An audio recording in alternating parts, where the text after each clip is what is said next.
Guys, this is breaking news. An analyst believes that Nintendo will gradually drop the Switch 2 price. Let's get into it in this video. Let's talk about the article from Go Nintendo. Is this true? Is Nintendo going to lower the price from $450 down to 300 and something?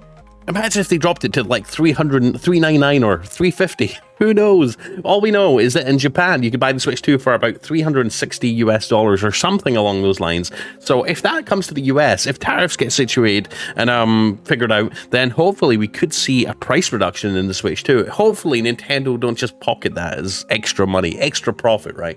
So let's get into it. Let's talk about it. I'm Blaze2k. Please like, subscribe, click the bell icon. It really helps out a lot. Also check the links down below in the video description for links to the SanDisk microSD express card 256GB and the Lexar 1TB microSD that you will need for your Nintendo Switch 2. Basically, they're special EX cards. They're a new generation of microSD and they're only available right now on Adorama and SanDisk.com. So check out down below if you want to get your hands on one. And also check the links down below in the video description for all the links to my favorite Switch 2 accessories, including the JSOX ones. Go check out JSOX. And if you haven't got a Switch 2 pre-order yet, today's a big day for Switch 2 pre-orders because Nintendo will be sending out emails to give you the chance to buy one straight from Nintendo if you signed up for their Switch 2 pre-order registration thing. It has some requirements, so I'm not sure if you'll be eligible, but if you've signed up for those invites, today's the day the emails go out. So good luck. But yeah, check out our 24-hour stock tracking stream. It plays an alarm when pre-orders or stock opens up at all the major retailers. So as it stands, the Switch 2 will cost you $450 for the standalone hardware or $500 for the hardware bundle with Mario Kart World, which, as you know, is a pretty decent value proposition.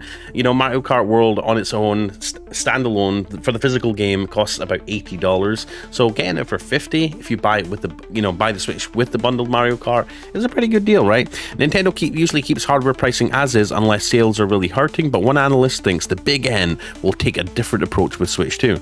Pricing Studio CEO Yoshihiro Takahashi was asked about the Switch 2 pricing, and he believes Nintendo will slowly but surely drop the price of the platform in order to capture a larger audience. He thinks Nintendo's taking the approach of a premium price at launch because die-hard fans will jump in at any cost, but Nintendo will eventually lower the price in order to reach more mass market consumers.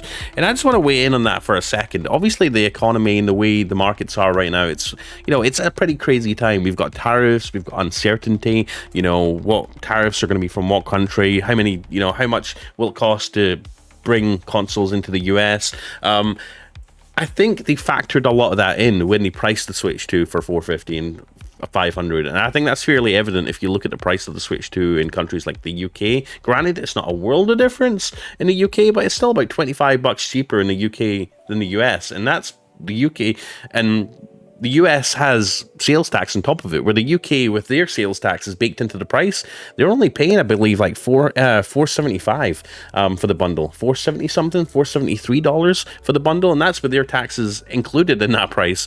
Whereas the US is $500 plus sales tax, so it's cheaper in the UK, it's cheaper in Europe when you factor sales, their fees and taxes in, and it's a lot cheaper in Japan, where I believe it comes in at around I think it comes in around $300 and something, which is nuts. So I would not be surprised, given the current market conditions, that we'll see price reductions for the Switch 2, which is completely unheard of for Nintendo, but it makes sense. And if it gets the Switch 2 out into a more mass market audience and gets into more people's hands, to where more people are more willing to spend more money on games, I think they might take that opportunity.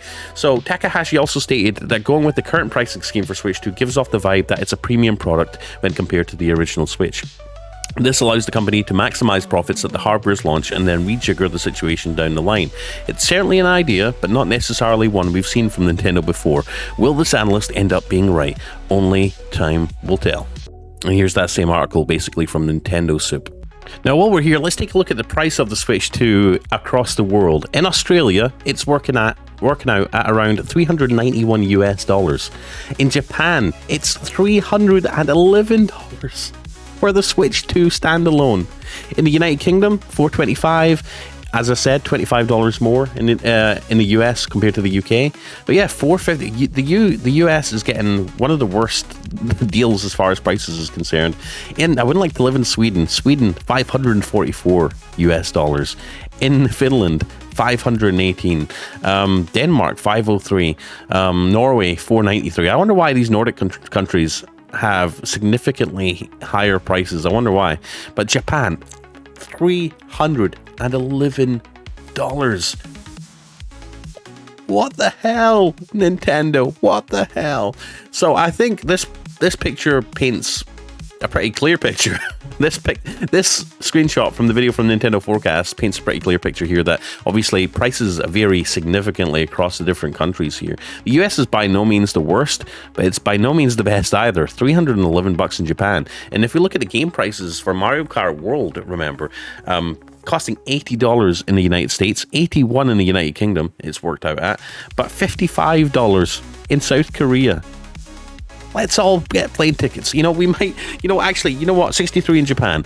That's it. If you're wanting the Switch 2, let's all book our flights to Japan to buy the Switch 2. Oh, well, we can't because I think they've region locked the Switch 2 in Japan. Damn it.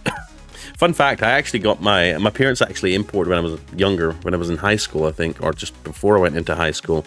My parents ordered me PlayStation Vita, the first one, from Japan before it even came out in the UK. So that was awesome. That was a memory I'll cherish for a long time.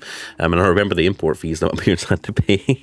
The postman was like, "Oh yeah, you need to pay like $100 for this package from Japan," and they were hesitant to pay it. They had to get the mailman to come back again and then pay it. But yeah, that was crazy back then. But yeah, Japan, $311. In the US, $450.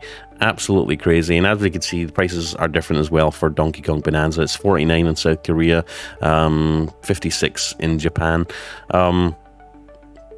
Pretty crazy. Are Nintendo price gouging Americans? Are they price gouging people in Europe? That's for you to decide. I mean, we know the Japanese economy is pretty bad right now as well, so that could play into it as well. Maybe Japanese people just don't have $450, $500 to spend on the Switch 2. Who knows? But let me know what you think in the comment section either way. Let me know if you think the Switch 2 should come down in price. Do you think it will come down in price once the markets and the international economies sort of, stabilize after all the craziness that's happened in the past couple of months? Here's some of the comments related to that video. Australia's getting the best deal. Australia getting the best deal, so refreshing for once. I know Aussies do tend to get the short end of the stick a lot of the time, the short stick. Keep in mind that for many countries, price is after tax, whereas US price is pre-tax. That's true as well, yes. So again, let's go back to that video again. So the United Kingdom price, $425. That is with their VAT sales tax included, whereas the US price for $450 is before sales tax. So with sales tax included, we're looking at damn near close to $480, $490 versus the $425 with the UK sales tax. In America, they always say Americans get taxed less than everywhere in the world. Move to Europe and you'll be taxed out your house and your home. Europe has insane taxes. Well, I mean, just look at some of these European countries. Well, we'll just ignore Denmark and stuff like that. But obviously, clearly here, obviously the UK, Germany, their price for the Switch 2 is with the government's VAT value-added tax included in that price. And it's still less than the US's price before the US sales tax. So as you can see, taxes aren't too bad in Europe. But yeah, are Americans getting the short end of the stick here with price? And let me know in the comment section. I'm Blazed2k. Stay up to date and click like, subscribe, click the bell icon for more Switch 2 news every single day on your homepage. We cover it multiple times a day, as well as other handheld consoles like Steam Deck, handheld gaming PCs, tech in general, and just gaming in general, right? And I try and just keep you guys up to date. Anyways, I love you. I appreciate you. Again, check those links in the video description as well for Switch 2 sweet accessories. And check the links down below as well for micro SD cards. Anyways, I'll see you in the next one. I'm Blazed2k. Peace out. Good luck with your Switch 2 emails today.